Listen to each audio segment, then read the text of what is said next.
What's going on guys? In today's video I'll be giving an unboxing, review and on feet of the Air Jordan 1 in the Court Purple 2.0 colorway.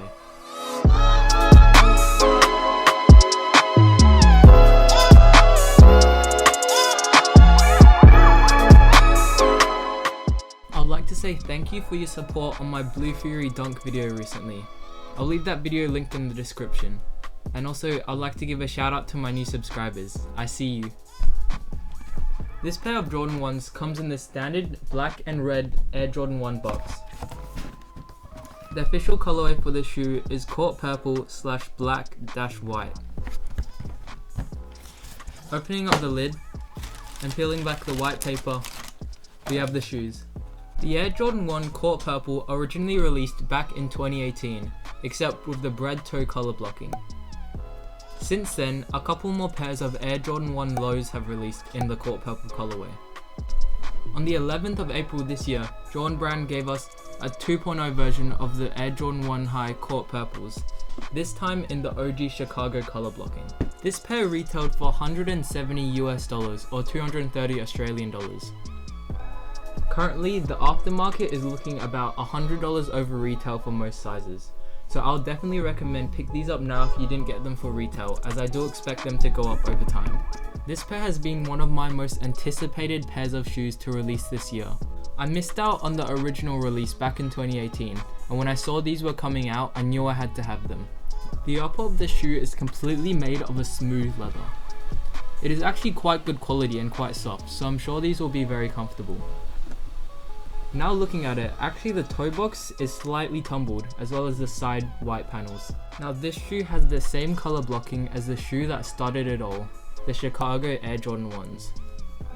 Except the only difference being this is of course a purple instead of a red.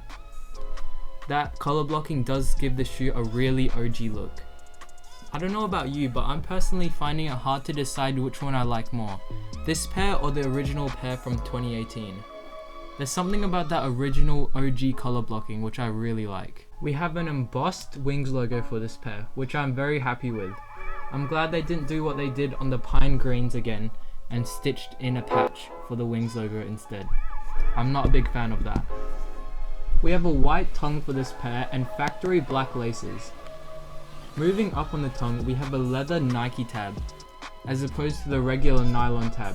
I'm not sure how to feel about that. Personally, it's not a big deal, but if I could choose, I'd probably stick with the original nylon tag. For spare laces, we actually have something quite different. They are purple laces, but they aren't a solid purple. They're sort of tie-dyed, if you know what I mean. Personally, I'll definitely stick with the black laces, but I guess it's a unique touch if you would like to try something different. There's not much to say about the heel. If you've seen a pair of Air Jordan 1s, you should know what that looks like.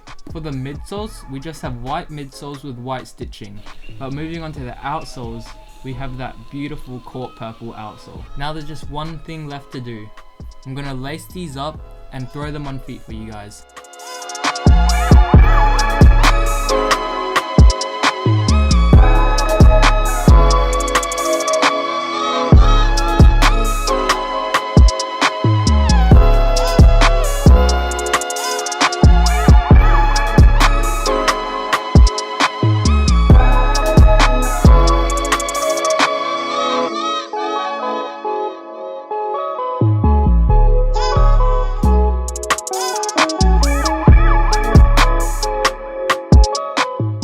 That will wrap it up for the review of the Air Jordan 1 in the Court Purple 2.0 colorway. Personally, I think these are super nice and probably the best Jordan 1s to release in 2020 so far.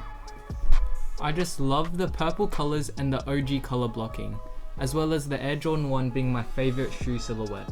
Let me know what you think of these in the comment section down below. Do you prefer this pair or the original pair from 2018? What are your thoughts on the leather tag instead of the nylon? If you enjoyed, please subscribe and leave a like for more. Thank you for watching. Peace.